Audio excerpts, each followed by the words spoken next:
My name is Laura Evans. I'm 33 years old, and for 5 years I gave everything I had to Stonebridge and Company, a mid-sized marketing firm in Seattle. Late nights, early mornings, weekend calls. And every single year when I brought up a raise, my boss, Megan Turner, smiled that thin corporate smile and said, "Let's revisit this next quarter." Next quarter became next year. Next year became never. But I swallowed it. I believed in loyalty. I believed hard work paid off. I believed in the promises Megan made in glossy staff meetings about growth opportunities and long-term success. I believed right up until the morning I stopped believing. It was a rainy Thursday in March. Typical Seattle weather. I was sitting across from Megan in her office, a glass-walled cube with a skyline view she never stopped reminding us she'd earned. She flipped through some client reports, not even pretending to read them. "Laura, we value your contributions," she said, eyes still on the papers. "But the company's priorities have shifted. Right now, salary adjustments aren't on the table." The same empty words, the same dead smile, the same voice that turned hard when you pushed back. I'd just wrapped a campaign that brought in $2.4 million in new business. My client feedback scores were the highest in the department. I'd trained 3 junior associates, the same ones Megan kept promoting over me. And still, I was making the exact salary I'd started with at 28. I took a breath. "Could we set a specific timeline to revisit this?" Her eyes finally met mine. Cold, calculated. "Laura, you need to think bigger. We're all making sacrifices. That's how teams win." I nodded, smiled, left her office with my heart pounding in my ears, past the reception desk where Tina was fielding back-to-back calls, past the open floor where junior staffers were glued to their monitors, past my desk, a corner cubicle with 5 years of files stacked high, and a coffee mug that said, "World's okayest employee." I sat in my car for 15 minutes before I started the engine. That night, for the first time in 5 years, I opened my laptop and pulled up job listings. Not to apply. Not yet. Just to see. I scrolled through postings at firms I'd once dreamed about. Companies that offered real development, competitive pay, and didn't treat loyalty like a trap. Market strategist, $110,000. Senior account manager, $125,000 plus bonus. Director of Client Partnerships, $140,000 with benefits. I bookmarked a few, closed the laptop, told myself it was curiosity, but something had shifted. 3 days later, Megan dropped a file on my desk without a word. The Glenmore Tech account renewal, a $3 million deal, on top of everything else I was managing. With a sticky note, "Make sure they understand our value." Our value. I wasn't worth a cost of living raise, but I was worth closing million-dollar deals on her behalf. I picked up the phone to call Glenmore. Then I stopped. What would happen if I stopped chasing Megan Turner's approval? What if loyalty wasn't a virtue, but a leash? I thought back to when I first joined Stonebridge, when Robert Stone, the founder, still walked the halls. He hired me personally after a 2-hour conversation about brand psychology and market dynamics. "You've got instincts," he'd said. "I can teach skills. Instinct is rare." 6 months later, Robert sold the company to a private equity firm. Megan Turner arrived with her buzzwords and efficiency plans. On her first day, she gathered the staff and talked about streamlining talent, performance-based retention, optimizing human capital. That's when I should have known employees weren't people to her, just numbers on a ledger. At first, I gave her the benefit of the doubt. I worked every project she threw at me, took on tasks outside my role, stayed late. And each time she rewarded me the same way. "Great work. You've got potential." Potential. That word lost meaning after the 3rd junior I trained became my team lead. I was raised to believe loyalty earned you respect. My dad spent 40 years at the same auto plant in Tacoma. He used to say, "Loyalty's like interest.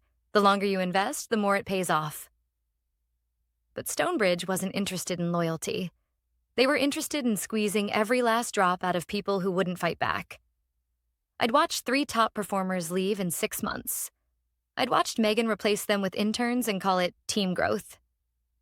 The office turned from collaborative to cutthroat. Information hoarded, credit stolen, sacrifices unnoticed. The warning signs had been there. And on that March afternoon, holding Glenmore's file in my hand, I finally saw them for what they were. That night, I clicked apply on a single job posting. Just one. And 3 days later, everything changed. It was a Monday morning when the email arrived. Subject line, interview invitation, Vantage Strategies. I stared at it for a good 30 seconds before opening it. Dear Laura, thank you for your application. We were impressed by your background and would like to invite you for an interview this Thursday at 10 a.m. Vantage Strategies, one of the fastest growing firms in the Pacific Northwest, known for innovation, competitive pay, and actually promoting from within. I felt a flicker of something I hadn't felt in months. Hope. For 3 days, I kept my head down at Stonebridge. I handled the Glenmore Tech account. I stayed late. I smiled at Megan in meetings. But inside, something was different. I wasn't doing it for her anymore. I was doing it for me. Thursday came faster than I expected. I took a personal day, called in and said I had a family commitment. Half-truth. Sometimes you have to be family to yourself. The Vantage office was everything Stonebridge wasn't. Open spaces, natural light, real plants instead of dusty fake ones. The director, Hannah Price, met me in the lobby. Firm handshake, genuine smile. We followed your work with Glenmore and the Anderson Group, she said as we sat down. Your retention numbers and client feedback speak for themselves. For the first time in 5 years, someone actually valued what I'd done. No jargon, no empty praise, no next quarter. We talked strategy, client relationships, long-term vision. 2 hours later, Hannah leaned back in her chair. I think you'd be a great fit here, Laura. The role comes with a 30% salary increase, plus performance bonuses and a development budget. I blinked. You're serious? She smiled. Dead serious. We take care of our people here. If you're interested, we can move fast. I left the interview lightheaded, in the best way. By the time I got home, the official offer letter was sitting in my inbox. 30% more. Actual benefits. And a professional development stipend I didn't even know companies still offered. I sat on my couch, rereading the offer. 5 years at Stonebridge, and they'd never even mentioned a raise. Vantage met me once and saw my worth. It was an easy decision. I printed the offer, signed it, and scanned it back. Friday morning, I walked into the office with my heart pounding. I wasn't planning to quit on the spot. I still wanted to give notice, stay professional. But Megan had other plans. At 9:30 a.m., she called me into her office. I stepped inside, half expecting another let's touch base meeting. But her expression was different, cold, sharp. Close the door, she said. I did. She slid her phone across the desk. An email open on the screen. My LinkedIn profile. A recruiter from Vantage had commented on my post. A harmless, great catching up. Something I hadn't even noticed. Megan's eyes locked on mine. Care to explain this? I stayed calm. I applied for a position at Vantage, on my own time, with my own resources. Her lips curled into something between a smirk and a sneer. So it's true. You've been job hunting behind my back. Behind her back? I wasn't sure when I'd signed a loyalty oath. Megan, She cut me off. I don't tolerate disloyalty, Laura. You've made your choice. She opened a drawer and pulled out a form. Your badge access is deactivated as of now. Pack your things. I blinked. You're firing me? For applying elsewhere? I'm terminating your employment for breach of trust. Disloyal employees deserve nothing. The words hit harder than I expected. Not because I was scared, but because I finally saw her for who she was. I stood, smoothed my blazer, and gave her the calmest smile I've ever given anyone. Then I wish you the best of luck, Megan. Her eyes narrowed. I turned, walked out of her office, and out of her control. No argument, no scene. Sometimes the loudest statement is walking away. Monday morning arrived gray and cold, typical for a Seattle spring. I woke up feeling strange, not anxious, not bitter, lighter. After 5 years of pushing through endless meetings, ignored requests, and corporate nonsense, I was officially done with Stonebridge and Company. I started my first day at Vantage Strategies, and the difference hit me the second I walked through the door. No forced smiles, no fake pep talks, just real people, doing real work in an office that didn't feel like a prison cell with free coffee. Hannah Price greeted me personally. "We're glad you're here, Laura." And for the first time in years, I believe someone meant those words. My onboarding wasn't a generic slideshow. It was a one-on-one conversation about goals, expectations, and what success would actually look like. And when we reviewed my client list, Hannah leaned in. "One more thing. We've heard Glenmore Tech is shopping around for new firms." I raised an eyebrow. "Glenmore? They've been with Stonebridge for years." Hannah smiled. "Not anymore. Apparently, their new account manager isn't meeting expectations." A strange mix of curiosity and quiet satisfaction stirred in me. Megan had reassigned my accounts the moment she fired me. Probably dumped them on some junior she could control. I wondered how that was going for her. Later that afternoon, I got a message from an unfamiliar number. "Laura, this is Nathan Kim from Glenmore Tech. Are you available to discuss a possible consulting partnership?" I stared at the text for a long moment before replying. "Absolutely. Let me know when works for you." I didn't need to ask what had happened. I already knew. By Wednesday, we'd scheduled a meeting. Glenmore's CEO, Nathan Kim, didn't waste time on small talk. We sat across from each other in a sleek downtown conference room, his assistant quietly closing the door behind us. "I'll be direct," Nathan said.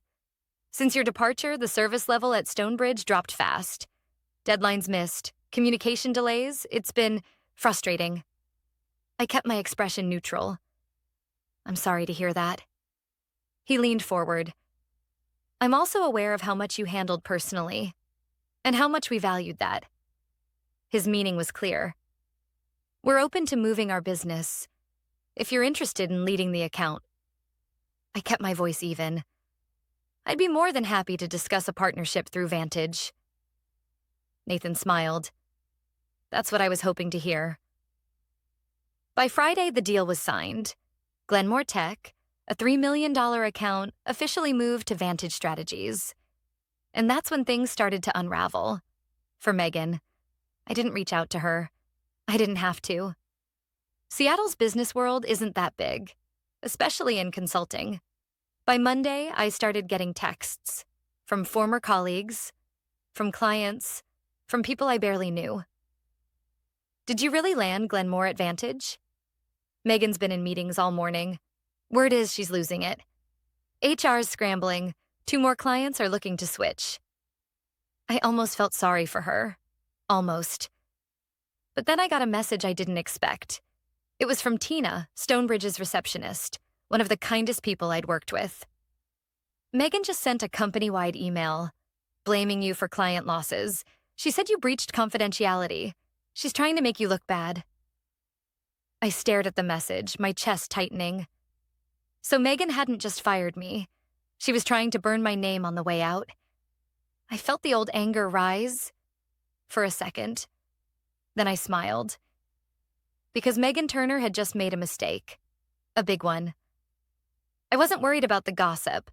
I wasn't even worried about my reputation. I had signed a clean employment agreement with Vantage. I had no non-compete with Stonebridge. And Glenmore had approached me, not the other way around. But Megan? She'd just put false accusations in writing, company-wide. That wasn't just petty. That was grounds for legal action. And I knew exactly how to handle people like Megan Turner.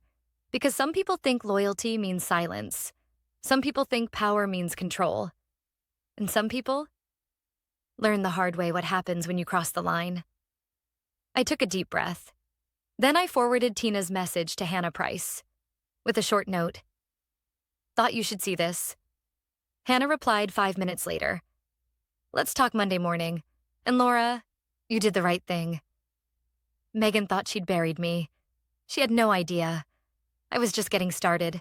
Monday morning, I walked into Vantage Strategies with a calm I hadn't felt in years. Hannah Price waved me into her office before I even sat down at my desk. She closed the door behind us. I read the email Tina forwarded. I also spoke with legal. I nodded, sitting across from her. Hannah's expression was cool, professional, but her eyes flashed with something sharper. Megan Turner crossed a line. Defamation, written accusations, targeting a former employee in front of active clients. That's not just bad form. That's actionable. I leaned forward slightly. I didn't want to start a war. Hannah smiled. You didn't. She did. We'll handle it. That afternoon, Vantage's legal counsel sent a formal letter to Stonebridge and Company. A cease and desist, professional, director, unmistakable. Stonebridge was warned to retract the defamatory statements Megan had made, or face legal action for slander and tortious interference. It wasn't personal, it was business. But Megan? She'd made it very personal. The fallout began within 48 hours. I didn't have to reach out to anyone. Clients started reaching out to me. Laura, is it true you're with Vantage now? We'd love to work with you. We're rethinking our contract with Stonebridge. Maybe you could introduce us to your new firm? Turns out, when you treat employees like disposable parts, clients notice. And when those employees leave, so does the business. By Friday, Hannah pulled me aside again. 3 new clients signed this week, all from your former roster. She tapped a folder on her desk. And Glenmore Tech just increased their contract by 20%. They're adding a digital strategy project. I blinked. What? Hannah smiled. They said working with you restored their confidence. Seems Megan underestimated your value. We don't. That should have been enough. A clean break, a fresh start, a quiet victory. But Megan wasn't done, because bullies never are. The following Monday, Tina sent me another message. HR meeting this morning. Megan's under investigation. Apparently, she told upper management you poached clients. Now, Glenmore's CEO sent a letter to Stonebridge, clearing your name. It's bad. Like, really bad. I read the message twice. A cold weight settled in my chest. I hadn't asked Glenmore for anything, but they'd gone out of their way to defend me. That spoke louder than anything I could have done myself. The story spread fast in the consulting world. Stonebridge's leadership launched an internal review. Megan's decisions and behavior were suddenly under a magnifying glass. And once people started looking, they didn't like what they saw. Megan had burned through half the senior staff in under 2 years. Client retention was at an all-time low. Employee turnover was spiking. Her leadership style, the one she thought made her untouchable, had become a liability. I got a call from Robert Stone himself. The founder of Stonebridge, long retired. I hadn't spoken to him since the early days. Laura. His voice was calm but firm. I want you to know, I'm deeply sorry for how you were treated. This isn't the company I built. I wasn't sure what to say. Thank you, Robert. He hesitated. I'm stepping back in, temporarily. The partners asked me to consult on certain leadership matters. I hope it's not too late to fix what's been broken.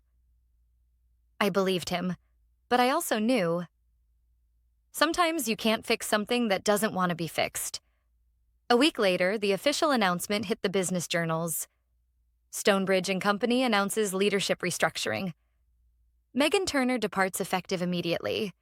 No flowery language, no spin, just a quiet corporate exit. But in this industry, everyone knew what that meant. She wasn't stepping down. She was being pushed out. I didn't celebrate. There was no victory dance, just a quiet sense of closure. Megan Turner had fired me, humiliated me, and tried to destroy my reputation. And now, She'd lost everything she thought made her powerful. Because here's the truth.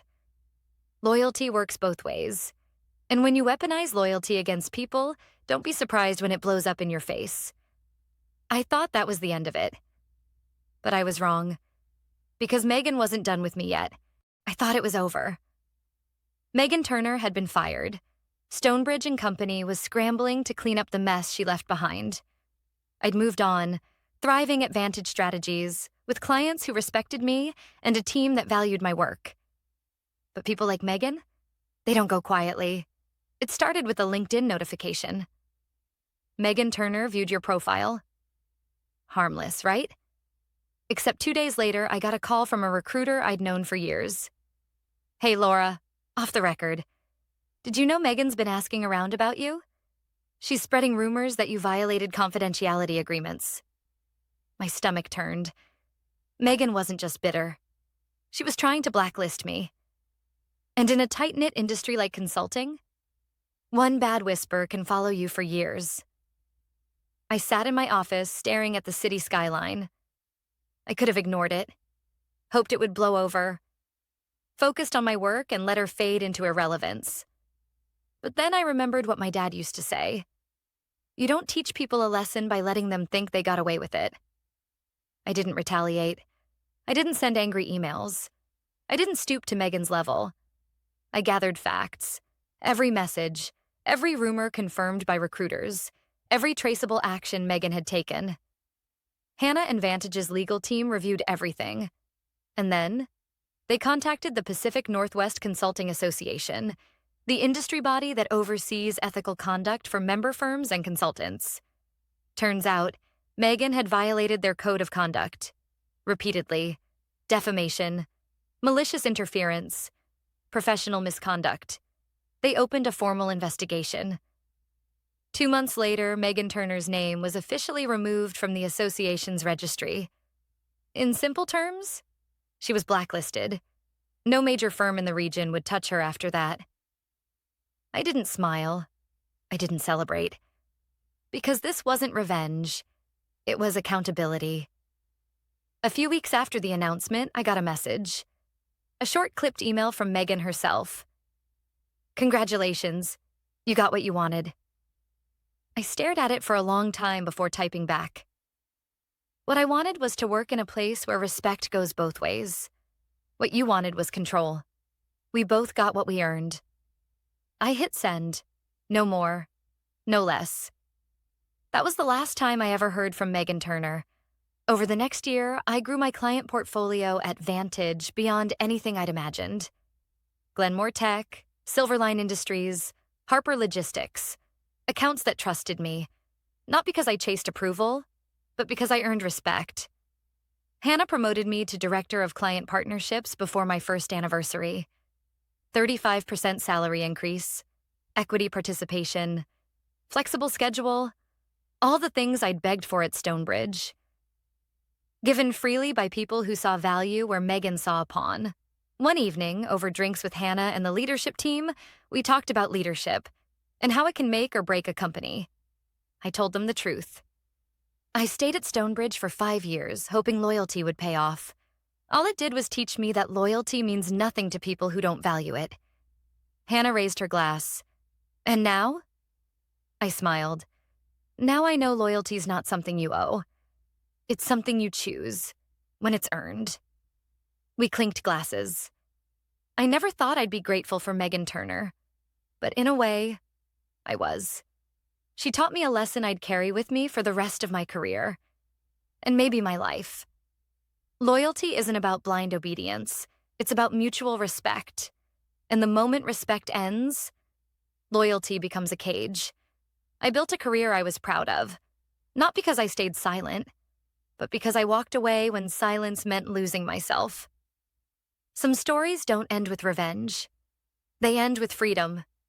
And that is the most satisfying ending of all.